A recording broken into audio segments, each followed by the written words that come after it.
We have never seen anything like this.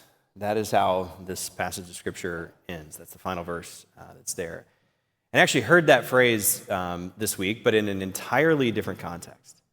So we were celebrating a birthday in our home, and we were out for dinner, and on the way home, as often can happen, the kids convinced me not to just drive straight home, but stop off at an ice cream spot and to get some ice cream. And so we did. It was one of those places that's near our home, and they have a drive-thru where you can get ice cream. So it's a place called Overwise, and you don't have to go inside. You can actually just drive through the area. So it was late at night. It's cold, and instead of going all the way around the building, which seemed a little bit longer than I wanted to go, I tried to kind of cut against the traffic. So all the cars are facing this way in the drive-thru, and I just wanted to go past them, pull in a parking spot, back out, and get in line, right? Save myself some time.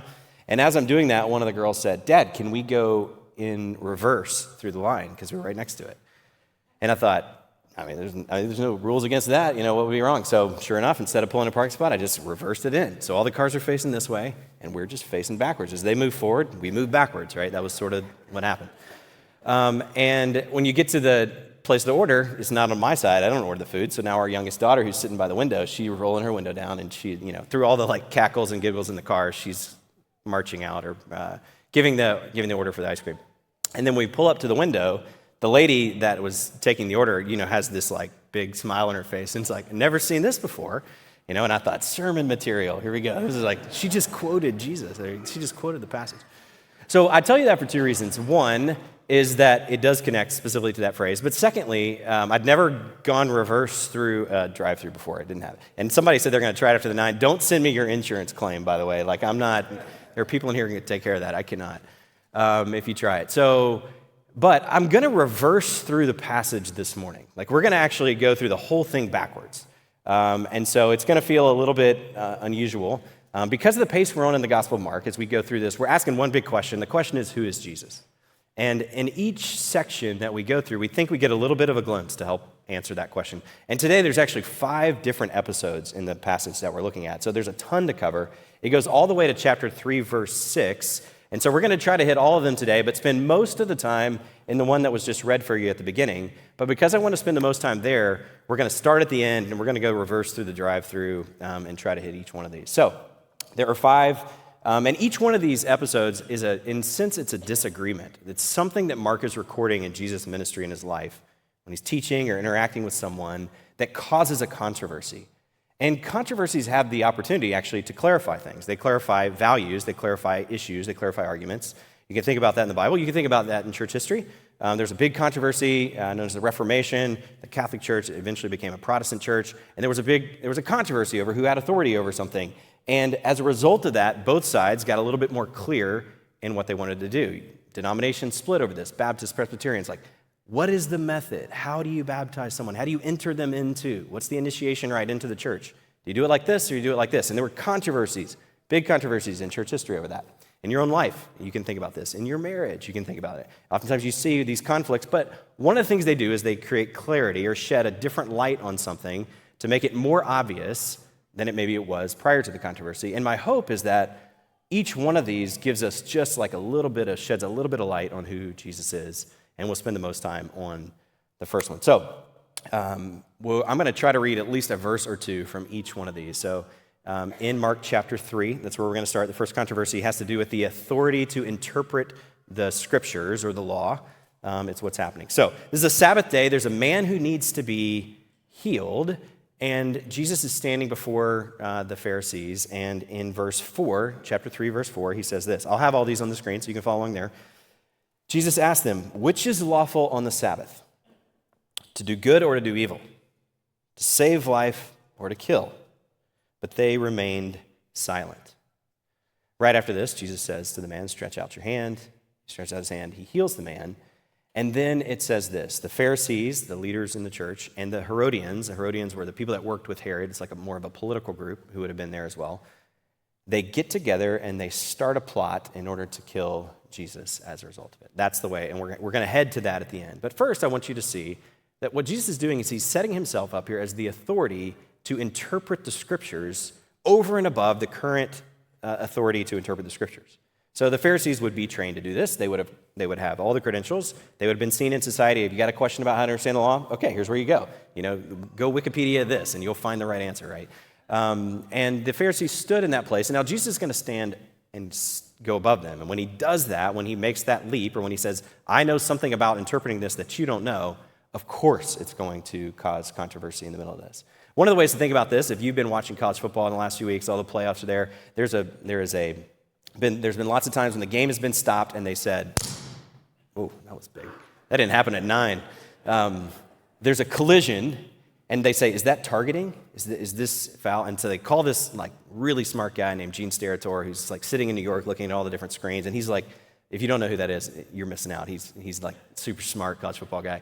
And he will weigh in and say, and give you like all the little details as to why it is or why it isn't based on this angle or based on this intention or whatever else he knows more than anybody else. And he's almost always right. He's the authority on this, right? And in many ways, it's like Jesus comes in and says, oh yeah, I know a lot more than Gene Steratore about targeting, right? Like he is coming into a situation where everyone assumes who the authority is and he is stepping in and above it. And in this situation, it clearly causes an issue. And the other thing that it does, and I mentioned this earlier, but these two groups, the political group and the religious group, Pharisees, Herodians, they end up sort of not liking Jesus for different reasons. So they have a common enemy, and they're going to get together and say, like, we need to take this guy out. We need to do something to get rid of this person who is standing up above. And the reason for that is this, is when a new authority is introduced, when something greater than steps in, it causes an issue with the status quo. And the Herodians, certainly, like politically and socially, they would have wanted to keep things status quo. They were in control. They had things in order the way they wanted. And when someone new comes in and begins to disrupt that, right, you try to stop it down. You try to keep it in control. You try to get rid of that, whatever that would be, right? And just frankly, every time Jesus shows up, when the gospel goes into a different culture, almost always the good news in Jesus comes and it messes up whatever is status quo in any different culture, in any different church, in any different political group, in any different heart. If you have ever tried to allow Jesus to be the authority in your life, he will come in and whatever is sort of status quo that you want to control and be in charge of yourself, he's always going to try, not always going to try, he's always going to be greater than whatever that is yourself. And the issue is going to be just like it is here with the Pharisees, and that is how it is that you begin to understand and see and recognize Jesus as, this gets us to the next number 4, controversy number 4, because it's actually number 4 is also a controversy about the Sabbath. And I want to frame it, though, as Jesus standing over religious tradition. Because here, in this situation, and it's a different setting, it's not the same place, but it's still a Sabbath day, and they're still arguing over, Jesus and his disciples are walking down the road, and one of the disciples, right, somebody reaches out and grabs some grain, and they're eating out of the field. And the Pharisees are watching from a distance, and they're like, they blow the whistle, and they say, that's a violation, right? You have now broken the Sabbath. You've done something that you're not allowed to do according to the law. And Jesus says this, and we have it on the screen here, verse 27, chapter 2, verse 27. He says this. After he explains them, he says, the Sabbath was made for man, not man for the Sabbath. So the Son of Man is Lord even of the Sabbath. So Jesus is saying, not just can he interpret it, right, but he himself is Lord, King, ruler, authority over this greatest established religious tradition of the Jewish people. This was such a big identity marker to who they were. Their weeks revolved around the Sabbath, right? And they lived in light of this. It was sort of the architecture of time, if you will, by which a people have moved. That's how they understand it.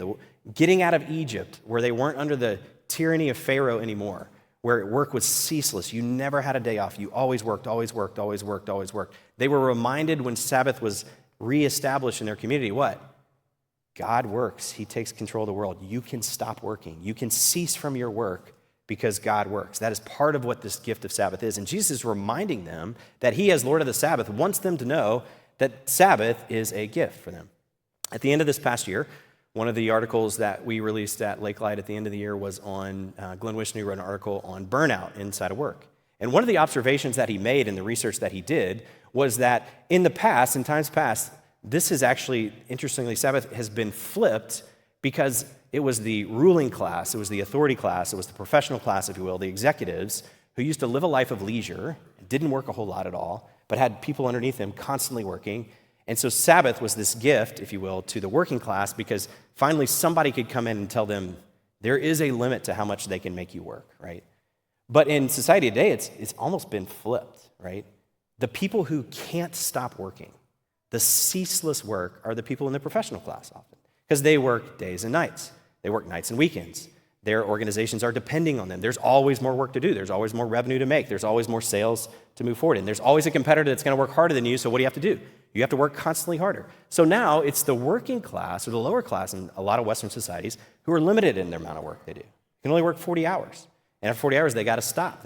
So they've been given sort of a gift of leisure, and it is the professional class who are burning out over and over and over. They're not able to cease from their work because they've become their own pharaohs, interestingly enough. Although they are in charge, they are not able to stop, and they're not able to, in many ways, receive this gift of Sabbath, which Jesus is saying, as the Lord over this day, as the Lord over time, it is something which I am offering to you. So that's just a little side note on that. But Jesus is standing over, not just interpreting the scriptures, number 5, but number 4, he's standing over this oldest religious tradition of the Sabbath day as well. The third one, the next thing that happens right before that, is that Jesus and his disciples are not fasting the same way that John the Baptist's disciples are and the Pharisees are. So they come up and say, what's up with that? Why is it that you're not fasting when everybody should be fasting at this time? Even the new guy, even John, right? Even this new prophet, his disciples are fasting. Why aren't your disciples fasting? They're trying to figure this out. And it's going to create this third disruption or this third controversy. So let me read for you in verse 19. I think this gets at the core of what it says. When Jesus answers them, he says, how can the guests of the bridegroom fast while he's with them? They cannot, so long as they have him with them. But the time will come when the bridegroom will be taken from them, and on that day they will fast. So here's what he's saying. He's saying that you guys you're entirely missing what moment, what time it is. Jesus' message when he's coming in and he's going from town to town, he's announcing a kingdom. He's announcing a new reality has showed up. He's announcing that something different and something new has come that people have been waiting for. They're waiting for this new kingdom to come, God's sort of new wave of what he's doing in the world. And Jesus is announcing that it's happened, and the bridegroom is standing in front of you. And when you're at a wedding, you know what you do? You don't say, no, sorry, not eating right now. You're like, give me some more. It's feast time. It's celebration. This is amazing. We're celebrating this unity of husband and wife, this bridegroom. And Jesus says, you have to recognize what time it is. You're at a wedding right now. There's going to be a day coming up really soon. Guess what? Bridegroom's going to be gone. And at that time, my disciples are going to fast. But he's telling them, everyone else around, like, you're missing this kingdom moment. You don't have the eyes to see what is happening right in front of you. Something new is here. The other parable that he tells in this moment, which I don't have time to explain, but he talks about putting wine in old wineskins. Or as a great translation, a great paraphrase of this says, you don't pour wine in cracked wine bottles, right? It doesn't work that way. And Jesus is saying there's something new that if it goes in that, it's going to burst open. It can't handle it. You need a new perspective, and Jesus is actually saying that he himself he's claiming to be this groom, the one that's inaugurating something that's new, a new administration that's stepped on to rule and to run the world, and they're missing out on it, right? So, going backwards, just so you can stay with me. Number 5, Jesus' authority over. It's a controversy because he can interpret the scriptures higher than everyone else. Number 4, standing over all religious traditions, but specifically here, the Sabbath that he's Lord over. Number 3 is standing over and above spiritual disciplines.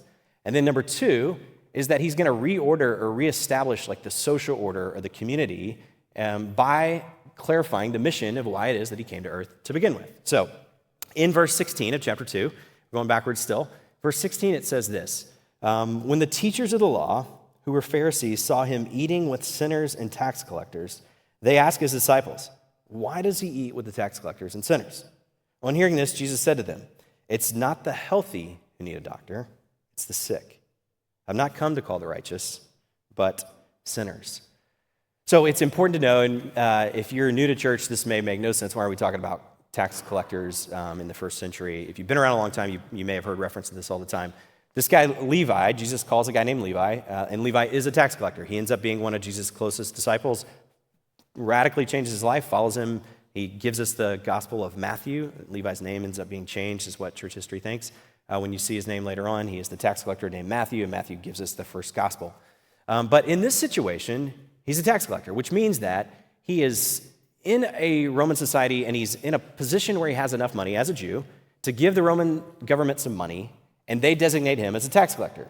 And it says standing by the way or standing by the sea. He's on some major trade route there. And as people come by, he has the authority to tax them. You caught a bunch of fish today, I'm going to take X amount. You're trading this as you come by, okay, you have to give me whatever it is, 20%. And they're known for being incredibly greedy.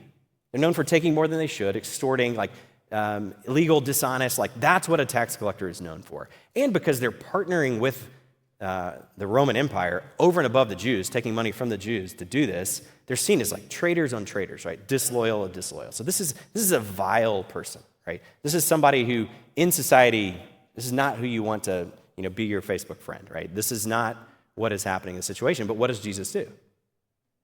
He not only calls him, but then he goes to dinner at his house right afterwards. That's what's happening in the story. The reason that they're coming is, but you can't go to dinner at Levi's house because you know who's in the room. Because when you're a tax collector and you're on the outcast socially, your friends become the criminals and the prostitutes and the thieves and people in society that are sinners. They're immoral. And if you're going to be a rabbi, if you're going to be a teacher of the way, a moral teacher leading people to God, what you don't want to do is identify with people that are running the opposite way, that are standing for the exact opposite values by which you would want your kingdom or your community to stand for. But Jesus says, why do you think God sent me to the world? Don't you understand? I didn't come here to find the good people. I didn't come here to anoint the righteous. What I've done is I want to expose to everyone that they're sick. And the people that I've come to call are the people that need a doctor.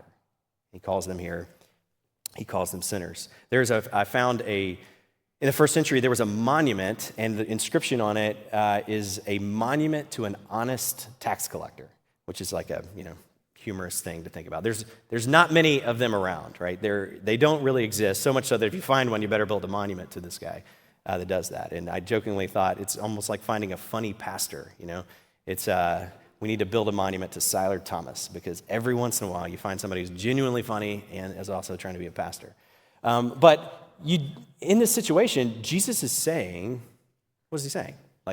That person, that vile tax collector identity, is someone who I'm going to bring to me, and I'm going to transform his life. And Jesus is willing to associate with all of Levi's buddies. He's willing to go to the dinner. He's willing to be a part and be in the mix of it. And he's willing to stand as a not just light, but as a radiating grace inside of this meal, inside of this situation. And it's a big controversy, right? It causes social issues as well for what's happening. So that's 5, 4, 3, 2. Now I want you to get to 1, and we want to spend the rest of the time unpacking the very first story, spending a little bit more time thinking about the story of this man whose 4 buddies brought him, climbed up the back stairs, did something to the roof and dropped him in so that Jesus could heal him and ultimately could forgive him.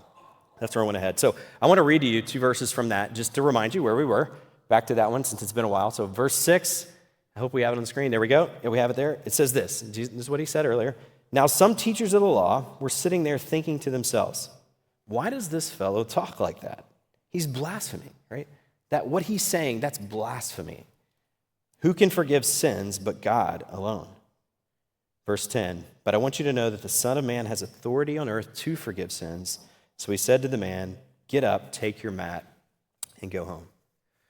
Jesus is doing something really interesting right here, and he's actually showing one of the priorities of his mission, why he came, and he's saying that everybody in the room perceives that the greatest need this man has is the need to walk, which is obvious. It's so obvious that his physical need is what is driving it. But Jesus is saying that this guy has something that's even more needy than that, and that is that he needs the forgiveness of sins. And so Jesus, you see healing and forgiveness it's almost like they're brother, sister inside of the Gospel of Mark. So oftentimes when you see a healing, you're going to see forgiveness right next to it. Salvation and healing, it's an interesting thing to go think about. We don't have time to look at it today, but in this situation, Jesus is clearly making it obvious to say that, yes, healing is important. Healing in society today, I actually looked at some of the numbers on this. The NHE says that $4.9 trillion in 2023 went to health matters inside the United States. That's 18% of the GDP.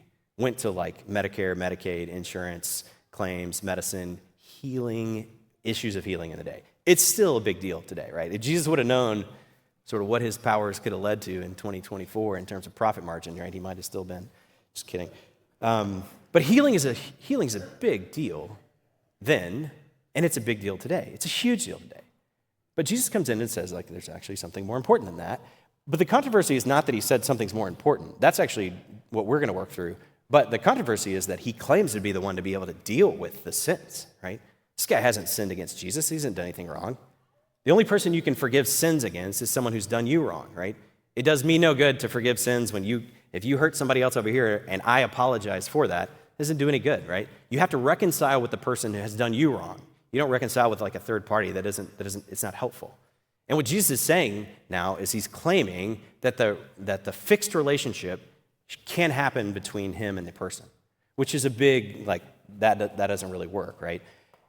Unless there's something else going on inside of the story that we need to know. And they recognize it right away. They're like, this is blasphemy. You can't talk that way. God alone. God is the only one that can forgive sins. Is the only one that can be the third party. This is hard for us to understand for a different reason than it's hard for them, okay? So I want to give you two. In this first century, specifically this audience, they would have assumed guilt, and they would have assumed guilt before God. Because of all the moral laws, the moral establishment of society, like understanding that you're a guilty person or that you have had an infraction of the law, you've rebelled, that would not have been hard to understand or assume, right? The question for them would have been, how is it that I absolve the guilt that I have? What do I do to gain forgiveness? What are the steps I need to take in order to receive grace or to receive mercy or to make things right? That would have been the question they're trying to solve. But in our world today, that's really not the question that we're starting with. If anything, that question is seen as like cultural baggage and backwards, and don't pick up that sort of past guilt and shame that religion used to press upon people to control them and move them a certain direction. You're free. You haven't done anything wrong to anyone, right? That is largely the message of today. There is no guilt that you need to have. If you're feeling guilt, just shed it yourself. Work inside your own resources to get rid of that. Mind over those thoughts. Just, get rid of that guilt and that shame that you carry with you so that you're in control of that. That is largely the message today. So as I was working through this, I randomly ran into an old short story by Edgar Allan Poe, The Telltale Heart, this week, which if you don't remember that, don't worry, I didn't either. But very briefly, it's a story that has a lot to do with guilt. And here's what happens in the story. There's a narrator, he's telling it, he's taking care of this old man. Eventually, he ends up murdering and killing the old man, burying him under the mattress to death. And then because the old man shrieks, he's afraid he's going to get caught. So he takes the guy, puts him underneath the floorboards in the house where he is, and he has this great little line. I'll read it. He says, I then replaced the boards so cleverly, so cunningly, that no eye, not even his, which if you know the story, that's important, could have detected anything that was wrong. There was nothing to wash out, no stain of any kind, no blood spot whatsoever. In other words, he had perfectly covered over this murder that he had just done. The sin that had happened, it's now gone. So the police come and they show up. They search the house. They look everywhere. They find nothing. He's free. He's innocent. He's gotten away with it. Except for, in the story, and Poe is a really dark, sort of gothic-y thinker and writer. But what he does is he starts making the man's heart sound like it's beating underneath the floors. And the guy can't shake it, right? He hears it, and that guilt is like getting inside of him. And he hears it, and he thinks it's so loud, and it's so real to the sound that he has that he ends up telling the police officers, he confesses what it is he's just done, and he gets caught in the end as a result, right? But the line that he uses about the floors being clean and without spot, he uses earlier in the short story, he uses a phrase or a line from Shakespeare, and it's out this damn spot, if you remember from Macbeth, Lady Macbeth, a very famous line. And what is it? It's another murder. It's another plot where somebody has killed someone, and there's guilt that's like lingering over the character, right? And Lady Macbeth is trying to get rid of this, and what is she doing? She's trying to wash it out, and she can't wash it out. There's nothing inside that can get rid of this guilt that she is feeling, right? She is trying to sort it out.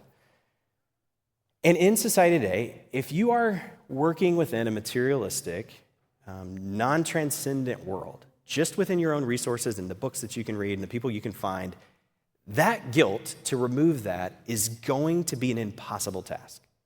It's not going to be something that you're ever going to resolve.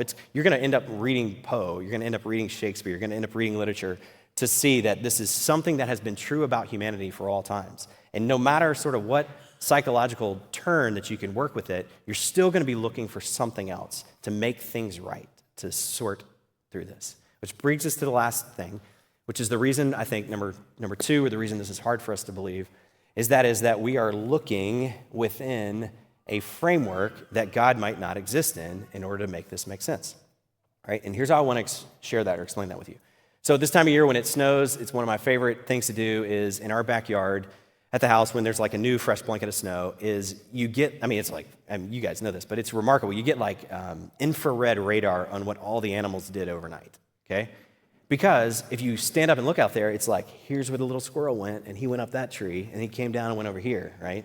And then the neighbor's cat that I've found that like comes into our yard, well, the reason my dog goes crazy and I used to not know why he was doing that, you just smell the cat, and now I get to see where the cat went, right? And we've got these little mice that go in our shed, and they have these little like imprints inside. We have deer. I saw some deer this morning, interestingly, but you can see where the deer are because they're like really heavy, and no matter how big the snow is, they always go down to the bottom. And you can find every single critter that's back there, and you can identify it, and it's really fun. Except for a couple years ago, there was a line or one of these impressions in the snow in our backyard that like completely puzzled me. I could not figure it out at all. I ran all the way from the back of the yard. We back up to some woods, ran from the woods all the way up to this kind of where my office is in the window. And it was always uneven. Like none of the prints looked the same, the impressions in the ground. And so it would go for a little bit and then it'd stop. It'd be like 2 feet of fresh white snow, and then it'd happen again and be another, and like got the kids involved, like, what is it? Is it like a snake under the ground? Like, what is it that's making this? And how does it jump? And it makes no sense, right? We couldn't figure the puzzle out. So I'm sitting there and I'm studying one day, just looking into the backwoods, and in the frame inside, or the window frame, which sort of holds all this, out of nowhere, I just see this huge patch of snow come falling down from the sky, and it lands. And I stand up and look, and sure enough, it landed like right in the little jagged path that was in the snow. And I realized, it's not one of these animals, right? It's not a creature. It's something completely outside of the frame, completely outside of my imagination. All the assumptions that I had made about what it could possibly be when we were playing detective, they were all wrong, right? Because I was categorically thinking about something else. It took something from the outside, something above, the tree limb above, was the snow began to melt. The snow that had piled on the tree limb just fell to the ground, right? And it was just making this impression that looked like some sort of line in the sand. Well, what happened, or what made sense to me in that moment is, oh my goodness, that's exactly what's happening all the time for these Pharisees, for you, for me, is that when we're trying to understand what we see in the scriptures, what we see in our lives, we're only trying to understand it within a reduced framework, a framework in which God doesn't really exist, right? Because we're looking for some scientific explanation only, we're looking for some materialistic explanation only. Something inside of this world and this world only can make sense of this. And that's what the Pharisees said. That can't happen. You can't forgive sins. Why? Because you're stuck inside of this world like us. And what is Jesus saying? No, I've come from another world. I've come from all eternity. I've come from the hand of the Father. God himself has sent me into the world. And when he has sent me outside, transcendently to come into your world, I come with me the power to do what? To forgive sins, to wash away things. I want to end with this. I couldn't think of a better way to finish than this. Julie was telling me about one of the little kids at her school. She works at North Star, and this little first grader had to pray in front of the whole school. And his prayer this week was this. He said, "Dear God," I can like picture him doing this. I don't know what he looked like, but "Dear God, please help everybody who's sick." There's Mark chapter 1. And then he said this. He said, "And please pour a glass of clean water on our hearts to wash away all the dirt." It's like, where did that kid go to seminary, please help everybody who's sick, and please pour a glass of clean water on our hearts to wash away all the dirt. The plot that the Herodians and the Pharisees, the Jewish leaders, came up with to kill Jesus, it actually worked, right? And there was another death scene, just like in Edgar Allan Poe, just like in Shakespeare. There was another murder, and it was the murder of the Son of God, Jesus himself. But instead of that murder creating more guilt to be spread around, that murder actually accomplished something once for all, that the forgiveness of sins could be entered into the world. That because Jesus gave his life, he's now able to turn around because he defeated death and came up on the other side of that in life. Because he grasped that, he's able now to enter into the world and say, grace is yours. Abundant mercy is coming at you, no matter what sins you have, no matter how vile you are seen by other people.